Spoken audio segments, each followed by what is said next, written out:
Okay. Just.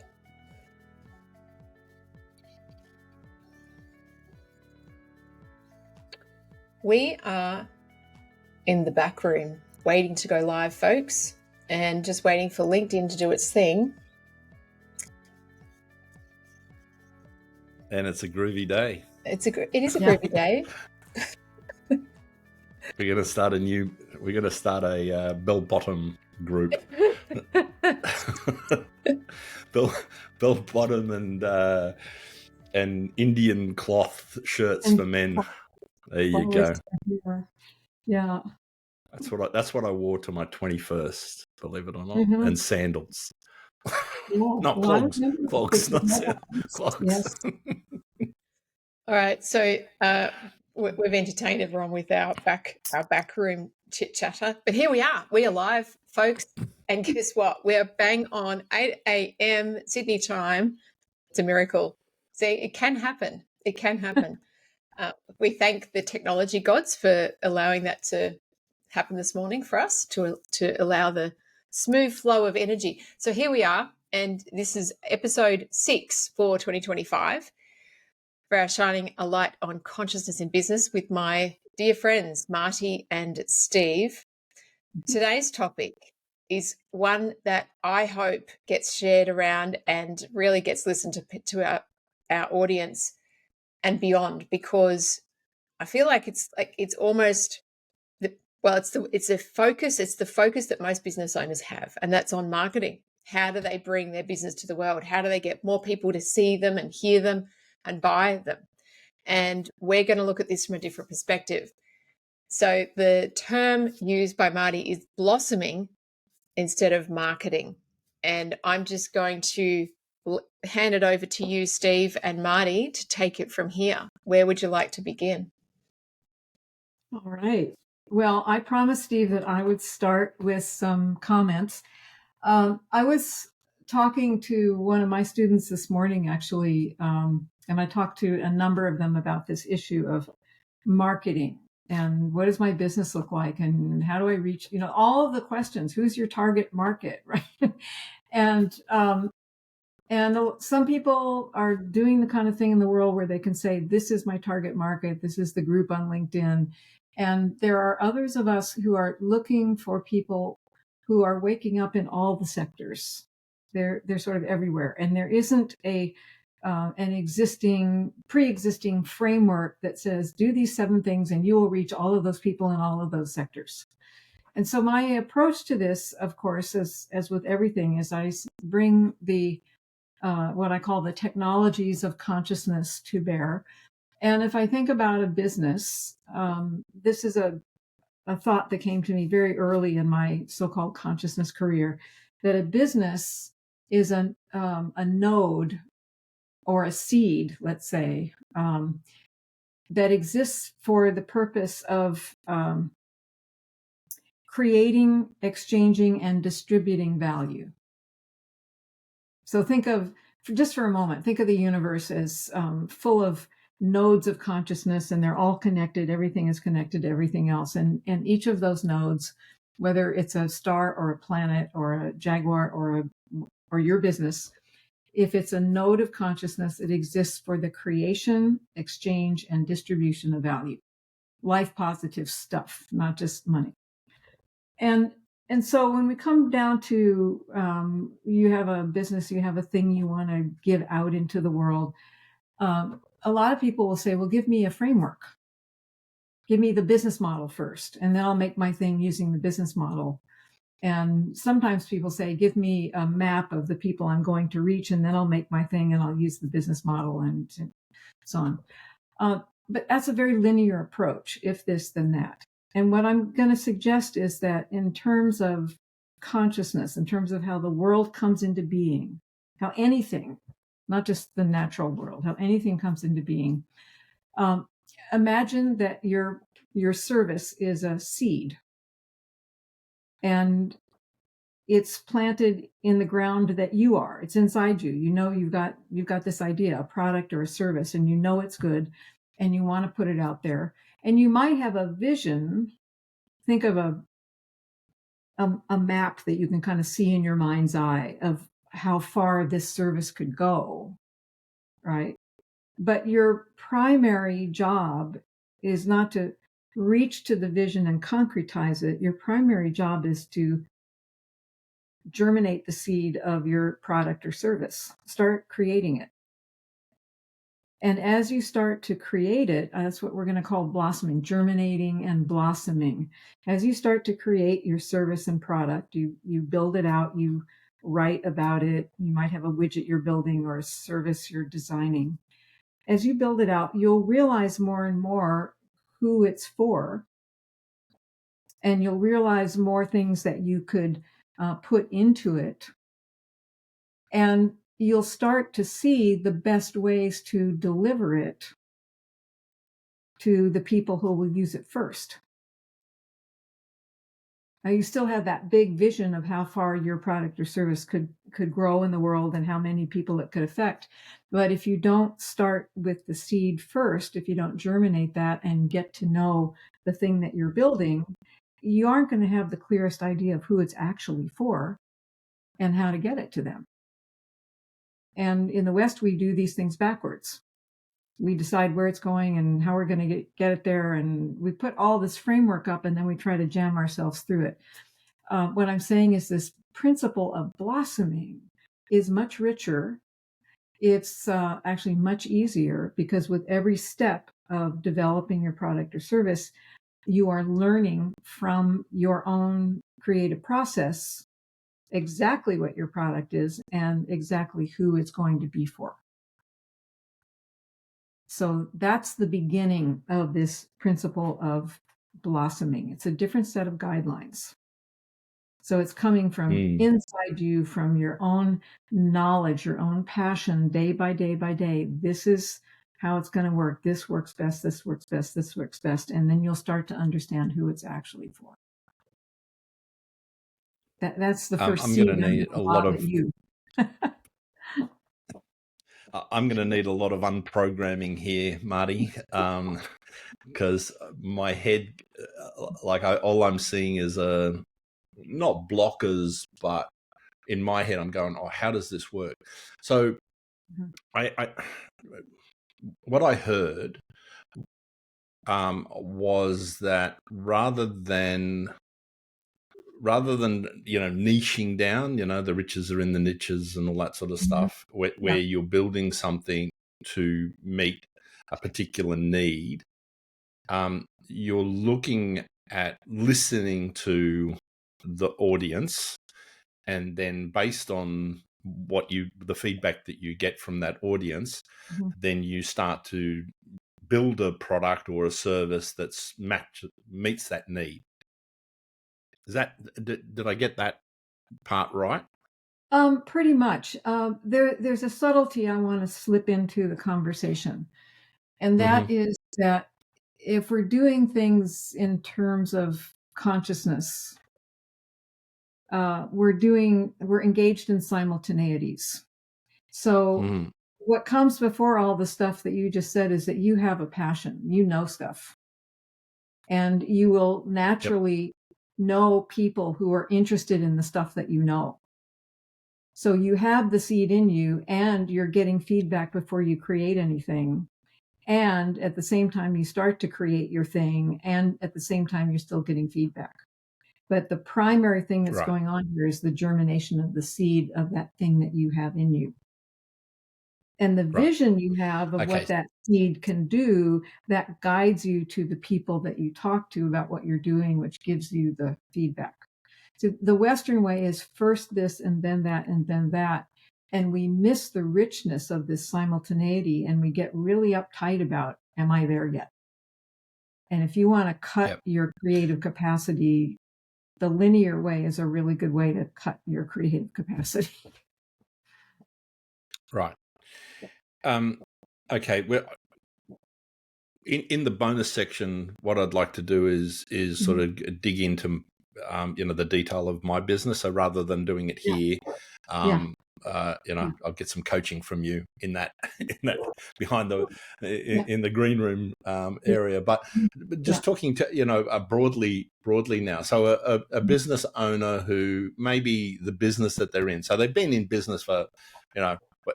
and does it matter if they're a startup, who has just maybe jumped out of corporate, or maybe they've decided that they're going to do a career change or whatever it is, and they're setting themselves up in business versus a business that is established, it has a position in the marketplace, it's known for something, it's got its client base, it's not really, it's already found it's if they're a manufacturer of cars, then they've got distribution of cars, right? So they're not really having to create anything new, or other than the fact that they may be developing a new product or service. Maybe they're going to e-vehicles or something like that.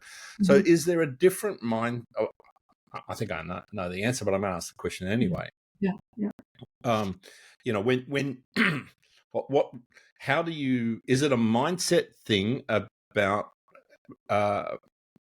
the new product development, or is it can it apply to the strategy that an established businesses has got? I'm stumbling with the question because I'm not really sure. Yeah. Well, the answer is it applies to everything, because consciousness works exactly the same way at all scales simultaneously. So yes, it's for the new business. Yes, if there's somebody really awake in an existing well-established business, absolutely the same thing. And I think if we looked at case studies, there's a wonderful book. The author just slid from my mind, Firms of Endearment. There's a number of people who wrote this. If we just pick one of those case studies, we'll find well-established companies doing exactly this, realizing that they've got the seed of a new idea. And as they develop that idea, which came in part from responses from their customers, as they develop that idea, they evolve how that thing is going to work. They evolve how they're going to give it to their customers. They evolve how they're going to get the supplies in to make it. This is always evolving. Yeah. And so they're not saying, give me the business plan for this idea and I'll jam it through the business plan. But a lot of people, I've talked to so many people, especially starting a business, who say, well, give me a business plan. And I said, you have to know what you want to create before you have a business plan, because it's the thing itself that eventually speaks its own framework. And to get to that point where you go, okay, like for me, changing the way that business owners treat themselves within their business, how they treat their staff, profit with some purpose involved in it. That's I didn't know that that's what I wanted to do when I started the business. It's like, as I started the business, all of these things started to come to me, and I went, well, that's what I'm good at. And that's what I feel strongly about, because that's how I've lived my life. And so therefore I'm now building, a service that matches what I love to do. Yeah. And find people who are listening for that. So how does one go about using consciousness and thinking about, what it is that what's the impact that I want to have? What am I passionate about? What do I, what's the seed of the idea before I plant it? How do people get to that point? Well, I would say that we don't use consciousness. We are conscious, or the big consciousness uses us. So the first thing I would say is, if you have an idea, trust it. For heaven's sakes, it got put into you. Everything inside us has come from outside of us. And the big ideas we get, everything in our imagination has come from the universe. It's sensory data into our sensing systems. It gets recorded. for all time. And then sometimes little data bits get converged and we have an idea. We have a light bulb go on, that beautiful old metaphor. That's been given to you, so don't question it. Yeah. So that's consciousness already flowing through you. And then the thing you do is pay attention to that idea, listen more, play with it, see how it might come into being. In other words, step into experience instead of thinking so much. Yeah. So, if I get an idea for a new training I'm going to offer, the first thing I do is I just sit down and let my fingers fly over the keyboard, because I don't know what I'm going to say about it, but it comes through me if I let it. And then I know really who it's for. And then I know how I'm going to tell them, because all that's downloaded as we blossom the seed. Yeah. And again, whether you're beginning or whether you're established, this is actually how things get created with the most power, the most lasting sort of staying power. Is the process of creating itself is what tells us the best way to support the thing. There comes your business framework, and then putting it out in the world tells you more about who will benefit from it. There comes your extended marketplace. Yeah. Instead of trying to pre-decide and shape yourself to get to people, you allow the internal wisdom and momentum of your creative process to inform you. And that's the piece for me that I personally struggle with, because you know me long enough, and you've been in behind the scenes meetings with me where my brain is just like it explodes with ideas, and that's why I call myself an innovator. But there's also at the back of my mind, I'm going, well, there's a lot of shiny objects here that I could be chasing. Right. So how do I discern whether in fact it's a good idea and it's attached to my passion, or whether it's just something that the universe has dropped into my head and it's just data. It's interesting, but not necessarily relevant to what I'm doing, and being able to not ignore it, but listen to it and then let it sit and see where it fits into what I'm going to do next. And before we came on, you were talking about your waiting for the download, and so there's a fair amount of patience that's required in all this, and humans are not patient, right? Well, unless we train ourselves to be patient, right? Yeah. Yeah, these are the first two things that many indigenous people teach their children: patience and respect. Yeah, and they also teach their children to live with the rhythms of nature, not the imposed rhythms of the Western world. So that's another whole topic, that thing about the rhythms. But first of all, you said something really great, which is a key to our revisiting the fact that business and being alive as a human, they're not two separate things.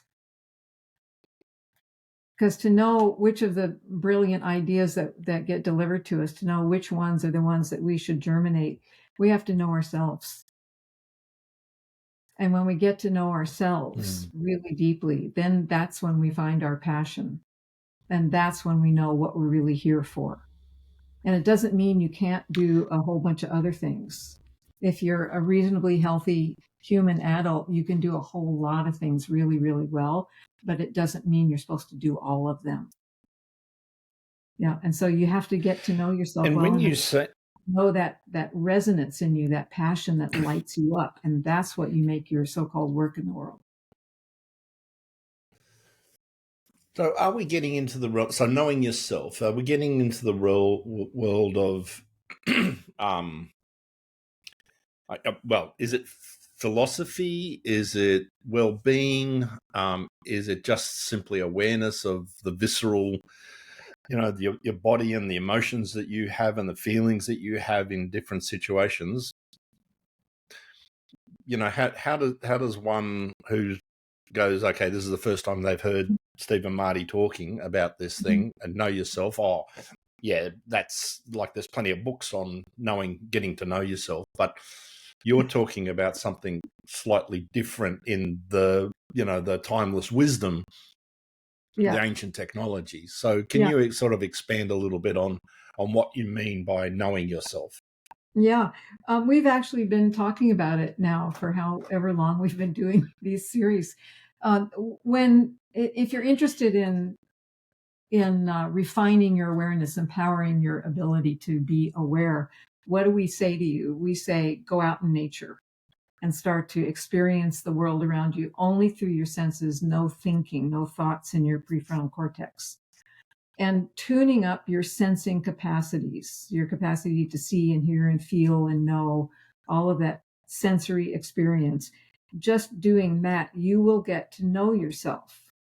You'll get to know your energy, your heart, your rhythms, what you love, what you don't love. You'll know your place in the world. You'll know you're held by the earth. You'll feel grounded. You'll feel at home. This is what we mean by knowing yourself. And the biggest part is what your passion is, what lights you up. And as you get to know that, you'll also get to know what troubles you, what knocks you off balance. And you'll change your relationship with the things that take you off your path. And you'll strengthen the relationships with the things that make you more you. And the thing that is you, that's what we call in the Western world the business you're going to have. That's what it ought to be. You know, let the beauty you love be what you do, as Rumi said. And so this business of life-work balance, it kind of dissolves when we come into full consciousness and we find out we are the seed of something really, really important inside. And that seed is unique. Yeah, this is our friend Adrian Sandy, who works with uncopyability, right? It's really lovely. And everyone is uncopyable. Everyone's unique. We are a seed of something important, required. And that's what we're supposed to germinate if we want to be in business, into business, or if we're a community builder, we germinate that into a gift to our communities or our families. There's really no difference. The Western way is I'll give you... Yeah, well, go ahead. I can go on. No, you go. Keep going. No, keep going. Yeah, I was just going to say the Western way is tell me how to do that. And we never get to the experience of being. And if I'm just looking for directions of how to do something, I'm always directing my energy outward, following somebody else's instructions. That's bound to collapse on me. And this is where people end up having, how do I market this? What do I do to get this out there, instead of knowing that it's part of yourself and knowing how it works and knowing who it's for and listening, because the universe is going to give you the speech to communicate it to other people. And that I was reflecting the other week about I'd fallen into the understanding AI. So I'm very deep into understanding how it works and not, utilizing it in my business, because it's absolutely a powerful tool, but it's also the unintended consequences that can come from the tool, So the unintended consequences of social media, or maybe it was intended consequence, is that we now have a generation of children who, you were talking about patience, respect, and rhythm, right? Well, society doesn't have patience and respect in general. I would say, that there might be people who would argue with that, but certainly not patience. Everybody has to have, the results today.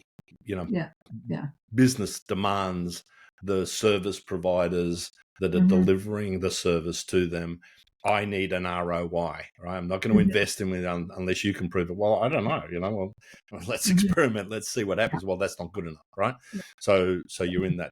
But I actually, because of that situation, and the rabbit hole that I was in, I actually wasn't spending as much time in the park, with my shoes off and wandering around, just being, right? And it was this spiral that I got into, and the less I did that, the more I got frustrated, the more I started to wind back the clock to my natural, pre-Marti world, and do that. So it's really easy to fall into to what and is comfortable, and not that it's uncomfortable doing what I was doing, but it's really easy to fall into a habit that isn't there. And that's just a cautionary tale, really. Is like, for me, right? I actually had to stop and go, you know what, Steve, you're not, channel Marti, get out there and do that. But the reality is, like, if I can go back to that impatience. So the reality in business is that service providers do get measured on, like, whether you're selling a product or whether you're selling a service, we do get measured on the performance of the product. Otherwise, it's not going to get utilized because it's not valuable, right? And it comes back to your value exchange then.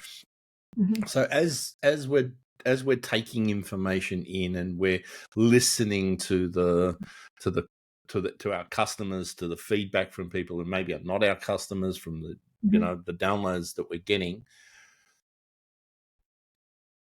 other than going, well, is the patience just saying it's not yet ready to? So I've watered the seed, I've toiled it, I've germinated it. There's no roots, there's no sprout. So I'm not going to dig up the ground to see if the seed's germinating.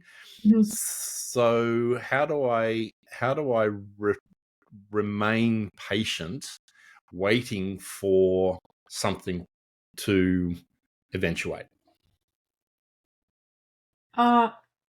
I think that we're kind of sitting in 2.5 dimensions of consciousness here. And you just said about 3 things at once. So let me see if I can. That's my head, right? I love it. It's so great. That's how my brain goes. So great. First of all, about measurement. I think that the Western way of measurement has developed because we slipped into a very linear kind of consciousness, and a measurement really usually it's a pretty linear thing. There's nothing wrong with measuring per se, unless it's your entire worldview. But the measurement of, is it working, is it not working, is a lagging indicator. And i.e., you don't know till after the fact anyway. And the second thing is, if I measure the results for company A and I show this to company B, I don't even know why company B cares, because it's not their situation. Theirs is unique. So the whole thing about the case study is a little nice for me. If I think about nature itself and how it goes about, quote unquote, measuring the success of something, nature will continue to do what continues to evolve a system. And it really doesn't need much more than that. And its measurement is based on exchange. Everything is dependent on exchange. Everything in the universe, there has to be an exchange. O2, CO2, everything. And so when there are abundant resources for that exchange in any part of any system, the system just keeps going. It doesn't have to stop and figure that out. Right? And if those resources for exchange dwindle, the system pulls in and doesn't grow quite as abundantly, because it's going to keep track of the elements it needs for that exchange for its existence. Now, this is a whole new paradigm. I don't think there are very many businesses that are run that way, but it's something we ought to think about and look into and grow into. So the measurement part is one issue. The do I need patience to sprout a seed? I would say absolutely you do not need patience to sprout a seed. You just need to participate. You just need to take action, get something out there. I know so many people who think they have to do so many elaborate things before they do the next elaborate thing, before they can put something up online and tell people about it. And what is that formula for business? I can't remember the actual acronym, but the best formula for business is find out what they want, go and get it, and give it to them. You don't even need a website, right? Seriously. So I think that this idea that we have to wait until something is quote unquote ready is really hampering us, and it drives us into a situation where we're impatient. But if we're holding back on something and we're not offering it and getting feedback on it immediately, then it's going to take forever for us to launch something. What about just starting to offer it in whatever form it's in and get feedback and then grow it from there? What I sort of reflecting back to what you said earlier, when you talked about, the universe coming together and just working, right? The oxygen, water, all the rest of it. Trust just jumped out at me, in that trust that's there. And then I thought, we don't think about oxygen to breathe. Right. The only time we think about oxygen is when it's not there, right? Yeah. Then we go. Otherwise, we're just automatically just breathing because there is enough oxygen to support to support us and our the body. So yeah, I'll work on. So thank you for that. So that's just something for me, is like that trust. Just trust that it's there and allow it to flow. And then see what happens, right? And when the oxygen level drops, well, maybe, do something then. But whilst the oxygen's there, just keep going. You'll also learn to know when the oxygen level is changing. You walk out of the world of lagging indicators, and you'll be in the world of immediate experience, which is very, very different. Yep. And the Overlord is here. I am. 32 minutes, 20 seconds. Absolutely fascinating. I would have loved to have gone for an hour. For the people watching, thank you for watching, and I hope you enjoyed that. And I think we can further this in our next conversation. There's a lot more to unpack, I feel. So now we're going to go off and do our backroom bonus content for the members of the 6-Star Leaders community. So we wish you a wonderful day. Thank you for joining us. And see you soon. Can I just, before we go, before you hit the stop button, if people are, or as people are listening to that, if you have any questions on this subject, we'd really love to take some audience participation, because as we're talking about, listening to the audience, it would be great to hear from you, and so that we can adapt what we're doing here to what you're listening to. Yeah, so I just wanted to throw that in. Thank you, because I thought that too. Put your questions or comments underneath in the comment section under this video. So you'll be watching this obviously in our 6-Star Leaders LinkedIn page, and anything that pops up, we can take that on board into our next conversation in a fortnight. So we really are grateful for that. So please. That's great. And I would like to add that everyone listening should really, really sign up for 6-Star, become a member, because in our backroom conversation in about a minute, I am going to tune up some sweeping statements I just made. Woo! There you go. All right. Thanks. Free to join. Yeah. Take care. Bye. Yeah.